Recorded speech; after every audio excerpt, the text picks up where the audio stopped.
દિલ્હીમાં બ્લાસ્ટની ઘટનાને પગલે બોટાદ જિલ્લા પોલીસ પણ સતર્ક બની સુપ્રસિદ્ધ યાત્રાધામ સાળંગપુર હનુમાનજી મંદિરમાં સઘન ચેકિંગ હાથ ધરાયું। એસઓજી, એલસીબી, બોમ્બ સ્ક્વોડ અને ડોગ સ્ક્વોડની ટીમો દ્વારા મંદિરના ગર્ભગૃહ, સમગ્ર પરિસર અને યાત્રાળુઓના સામાનમાં તપાસ કરવામાં આવી હતી। આ ઉપરાંત ગઢડા ગોપીનાથજી દેવ મંદિર, પાળિયાદ મંદિર અને કુંડળધામ સહિતના જિલ્લાના અન્ય તીર્થધામોમાં પણ પોલીસ દ્વારા સુરક્ષાના ભાગરૂપે ચેકિંગ હાથ ધરવામાં આવ્યું છે।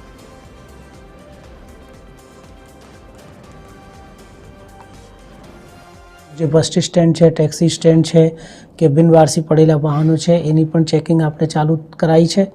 અને આજના દિવસે પણ આવી રીતે સઘન વાહન ચેકિંગનું આયોજન કરવામાં આવી રહ્યું છે અને એ સિવાયના જેટલા પણ બીજા આપણે ત્યાં આવતા મોટા ધાર્મિક સ્થળો છે કે એવી જે જગ્યા છે જ્યાં પબ્લિક ભરાય છે, જેમાં કે સારંગપુર મંદિર છે, એના સિવાયના પણ ગરડામાં બીજા મંદિરો છે, તો એ જગ્યા પણ આજે ચેકિંગ રહેશે અને વાહન ચેકિંગ પણ ચાલુ રહેશે।